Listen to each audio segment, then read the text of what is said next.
इसका उद्देश्य है। पेशा अधिनियम धारा 4C के तहत प्रत्येक गांव में क्या होना चाहिए? एक शॉपिंग मॉल होना चाहिए, एक अंतर्राष्ट्रीय हवाई अड्डा होना चाहिए, एक निजी बैंक की शाखा होनी चाहिए, एक ग्राम सभा होनी चाहिए, एक ग्राम सभा होनी चाहिए। दोस्तों अभी आपको लग रहा होगा कि ये सब बहुत, अभी क्वेश्चन पढ़ रहे हैं तो आपको लग रहा होगा कि ये कितना सरल क्वेश्चन है, लेकिन सोचो एक बात, आप सोचो, कोई दूसरी बात मैं आपको नहीं कहना चाहता हूँ। सोचो आप यूपीएससी में बैठे हैं लेकिन आप पेशा अधिनियम को ही नहीं जानते हैं, तो इसमें से क्या ऑप्शन लगाएंगे? है तो ऑप्शन बहुत सरल सरल, लेकिन पेशा को ही नहीं जानते, पेशा है क्या? तो जब पेशा ही नहीं जानते तो इसमें से जो मर्जी चाहे वो टिक करके चले आओगे। है तो बहुत सरल क्वेश्चन, एक ग्राम सभा, लेकिन मैं बता रहा हूँ जो बात वो बिल्कुल सत्य है। आगे देखते हैं, भारत न्यूजीलैंड एग्रो डिप्लोमेसी का महत्व क्या महत्व है? देखिए एग्रो डिप्लोमेसी का महत्व क्या है, ये बात इसमें कही गई है। किसानों को केवल अंग्रेजी में पढ़ाना, किताबों को खेत में बोना। ये क्या लिखा है यार? पशुओं के लिए स्कूल खोलना, या भारतीय छात्र को न्यूजीलैंड में उन्नत कृषि तकनीकी सीखने का मौका मिलना। देखिए agro diplomacy, agro education, agri education का महत्व ये है कि यहाँ के जो छात्र हैं 5000 वीज़ा देने की बात ने जो है न्यूजीलैंड ने की है। 5000 जो है वो वीज़ा जारी करेगा, जिससे मतलब पढ़ने के लिए जा सकते हैं। तो उससे यही होगा कि न्यूजीलैंड के उन्नत कृषि तकनीकी को सीखने का जो है मौका मिलेगा। दोस्तों यहाँ पे कह रहे हैं, अगला क्वेश्चन है, पेशा अधिनियम के तहत अनुसूचित क्षेत्रों को भूमि हस्तांतरण, लैंड एलाइनेशन रोकने के लिए ग्राम सभा की शक्ति किसकी है? ग्राम सभा सोने की ज़मीन में बदल सकती है, ग्राम सभा अवैध रूप से छीनी गई ज़मीन को वापस दिला सकती है, ग्राम सभा अपनी मर्जी के बेघर कर सकती है। ग्राम सभा के पास ऐसी कोई शक्ति नहीं है। ग्राम सभा जो अवैध रूप से छीनी गई ज़मीनें हैं उनको वापस दिलाने का काम पेशा अधिनियम के तहत करती है। अगला क्वेश्चन है, भारत न्यूजीलैंड ऑर्गेनिक सर्टिफिकेट में भारत की किसानों को क्या वैश्विक लाभ मिलेगा? यूरोपीय, अमेरिकी, भारतीय उत्पादों से बेहतर दाम में मिलना।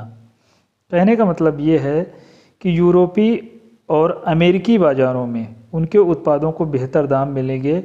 ये बात ऑर्गेनिक सर्टिफिकेट जो है, भारत के किसानों को क्या वैश्विक लाभ मिलेगा? लाभ ये मिलेगा। अगला क्वेश्चन है, अब देखिए क्वेश्चन थोड़ा बड़े आएंगे, जो आगे के क्वेश्चन होंगे। तो देखिए पेशा अधिनियम के तहत ग्राम सभा की शक्तियों में निम्नलिखित में से किसमें है? इसको हम हटा देते हैं, टिक नहीं लगा पाएंगे अब, ठीक है। अब देखिए पेशा अधिनियम के तहत ग्राम सभा की जो शक्तियां हैं निम्नलिखित में से कथनों पर विचार कीजिए। ग्राम सभा अनुसूचित क्षेत्रों को अधिग्रहण करने की शुरू करने से पहले अनिवार्य रूप से सूचित किया जाना आवश्यक है। ग्राम सभा को अनुसूचित मतलब उसका जमीन अधिग्रहण कर रहे हैं तो ग्राम सभा को बताओ। और ग्राम सभा के पास अनुसूचित क्षेत्रों के सामाजिक क्षेत्रों वाली संस्थाओं और स्थानीय योजनाओं को नियंत्रण रखने की शक्ति है। ऑप्शन ये भी सही है, ऑप्शन ये भी सही है। इस तरह से अगर जो हम बात में जाएंगे तो ऑप्शन नंबर सी इसके नीचे आया होगा, जो कि सही होगा, ठीक है।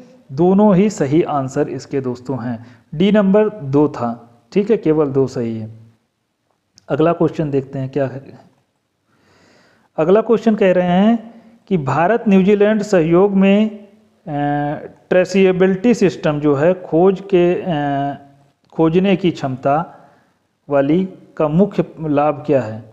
उपभोक्ताओं के उत्पाद मूल स्रोत और प्रसंस्करण इतिहास की जानकारी देना, केवल मिट्टी के पोषक तत्वों को जांच करना, खेती में उपयोग होने वाली पानी की मात्रा को कम करना, बीज की आनुवंशिक संरचना को बदलना। देखिए भारत और न्यूजीलैंड सहयोग में ट्रेसिबिलिटी है। ट्रेसिबिलिटी का मतलब है सिस्टम जो ट्रेस करना, उस सिस्टम है। खोजने की क्षमता वाली प्रणालियाँ का मुख्य लाभ क्या है? तो उपभोक्ताओं के उत्पाद मूल स्रोत और प्रसंस्करण के इतिहास की जानकारी देना है। किस प्रकार से उपभोक्ता जो है, ऑप्शन नंबर ए जो है उसका राइट आंसर होगा, ठीक है। आनुवांशिक संरचना को बदला नहीं जाएगा, option number A is the right answer. कि उत्पाद का मूल स्रोत क्या है और प्रसंस्करण इतिहास की जो भी जानकारी होगी के इतिहास की जानकारी हमें शेयर करना रहेगा इसके थ्रू, ट्रेसिबिलिटी के थ्रू। ठीक है। पेशा अधिनियम के तहत अध्यक्षों को जो है चेयरपर्सन के पदों पर आरक्षण के बारे में क्या अनिवार्य है? आरक्षण के बारे में क्या अनिवार्य है? देखिए, अध्यक्ष का पद रोटेशन आधार पर श्रेणियों पर खुला रहेगा। राज्य सरकार तय करेगी किसे अध्यक्ष बनाना है। सभी सदस्यों को पंचायतों के अध्यक्ष पद पर पूरा नहीं दिया है, सभी पंचायतों के अध्यक्ष पद पर अनुसूचित जातियों के लिए आरक्षित होंगे या इनमें से कोई नहीं। ऑप्शन नंबर डी ये है। तो सब ये जो मतलब है, यही इसका सही आंसर है कि जो सभी स्तरों के पंचायतों के अध्यक्षों अनुसूचित जातियों के लिए मतलब आरक्षित रहेंगे। जितने भी स्तर के पंचायत हैं, पंचायत स्तर के अध्यक्षों का जो पद होगा वो अनुसूचित जातियों के लिए ही आरक्षित रहेगा। अगला क्वेश्चन देखिए क्या कह रहे हैं। न्यूजीलैंड जो है, क्वेश्चन कह रहे हैं न्यूजीलैंड एफटीए में एसपीएस मेजरमेंट के तहत, ठीक है, एफटीए में एसपीएस मेजर के तहत इक्विवेलेंट तुल्यता का सिद्धांत क्या है? पशुओं और पौधों में केवल एक प्रकार की दवाओं का उपयोग करना। दोनों देश स्वीकार करते हैं कि अलग अलग मानक समान स्तर की सुरक्षा प्रदान किए हैं। दोनों देश एक ही प्रकार के बीज बोएंगे और निर्यात और आयात पर समान मात्रा में कर। ये बात गलत, मतलब अच्छी नहीं है। ये बात बिल्कुल सही है। पशुओं और पौधों में केवल एक ही प्रकार की दवाओं, सॉरी ये भी बात गलत है, ये वाली बात सही नहीं है, ये वाला सही हो सकता है। दोनों देश स्वीकार करते हैं कि अलग अलग मानक समान स्तर की सुरक्षा प्रदान कर सकते हैं। ठीक है, ये मानते हैं कि अलग अलग मानक, जो आपके मानक हैं, जो हमारे मानक हैं, वो समान स्तर की, मतलब एक अच्छे स्तर की क्या प्रदान कर सकते हैं, सुरक्षा प्रदान कर सकते हैं। ये भी बात सही है। पेशा अधिनियम के तहत अनुसूचित क्षेत्रों में लघु अनाजों को पट्टा देने की हेतु प्रशंसा करना अनिवार्य है। किससे आप प्रशंसा करेंगे, किससे आप कहेंगे? केंद्रीय खनन विभाग से, ग्राम सभा के उपयुक्त स्तर के पंचायत से, या जिला कलेक्टर से, या भूवैज्ञानिक सर्वेक्षण से? किसके द्वारा जो है आप करेंगे? तो पेशा जो है अधिनियम जो जुड़ा ही है वो जनजातियों से, तो ग्राम सभा स्तर की जो है पंचायतें होंगी उनसे हम इसकी सिफारिश करेंगे दोस्तों। अगला, न्यूजीलैंड के साथ पास्चर मैनेजमेंट चारागाह प्रबंधन के साथ किस क्षेत्र में सबसे अधिक लाभ होने की संभावना है? ठीक है, कौन सा क्षेत्र है जिसको सबसे ज़्यादा लाभ मिलने की संभावना है दोस्तों? ऑप्शन देखिए, यहाँ पे आईटी क्षेत्र लिखा, सॉफ्टवेयर विकास, या पशुपालन डेयरी फार्मिंग को, या भारी उद्योगों को। दोस्तों जो फ़ायदा मिलेगा वो किसको? पशुपालन और डेयरी फार्मिंग को मिलेगा, क्योंकि ये सी को अभी रोक के रखा गया है। ये जो है इसको मतलब पास्चर चारागाह प्रबंधन के लिए यही वाला जो ऑप्शन सही होगा, पशुपालन और डेयरी फार्मों को प्रबंधन सहयोग में किस क्षेत्र में सबसे अधिक लाभ मिलने की संभावना, यही इसके थ्रू यही वाला सही होगा। अगला क्वेश्चन देखिए दोस्तों, पेशा अधिनियम के तहत धारा 4 के अनुसार गांव के जो संरचना के बारे में सत्य कौन सा है? गांव का निर्धारण केवल जिला मजिस्ट्रेट की पसंद पर निर्भर है, या कह सकते हैं गांव में कम से कम 5000 जनसंख्या होनी चाहिए। आमतौर पर आवासों में समूह हैमलेट में होना चाहिए। शहरों के बाहर इलाके में पेशा के तहत गांव माने जा सकते हैं। तो इसमें जो है ऑप्शन जो है कौन सा सही होगा? आमतौर पर एक आवास या आवासों का समूह शामिल होगा। एक आवास या आवासों का समूह शामिल होगा। तो शहरों के बाहरी पेशा के तहत गांव माने जाएंगे। शहरों के बाहरी इलाके भी पेशा के तहत गांव माने जाएंगे। गांव का निर्धारण केवल जिला मजिस्ट्रेट की पसंद पर निर्भर करता है। ये बात गलत है बेटा। सबसे सही आंसर जो है डी नंबर ऑप्शन होगा कि शहरों के बाहर जो इलाके हैं वो पेशा के तहत गांव माने जाएंगे। ये बात सही है।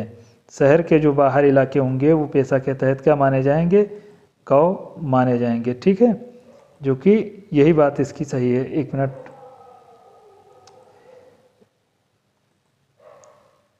भारत न्यूजीलैंड कूटनीतिक में जलवायु विकास ये एक मिनट पिछला क्वेश्चन देखते हैं क्या था। पेशा के तहत 4B के अनुसार गांव की संरचना के बारे में पसंद पर निर्भर कर, जिला मजिस्ट्रेट की पसंद पर निर्भर करता है, इसकी पसंद पर निर्भर नहीं करता है दोस्तों।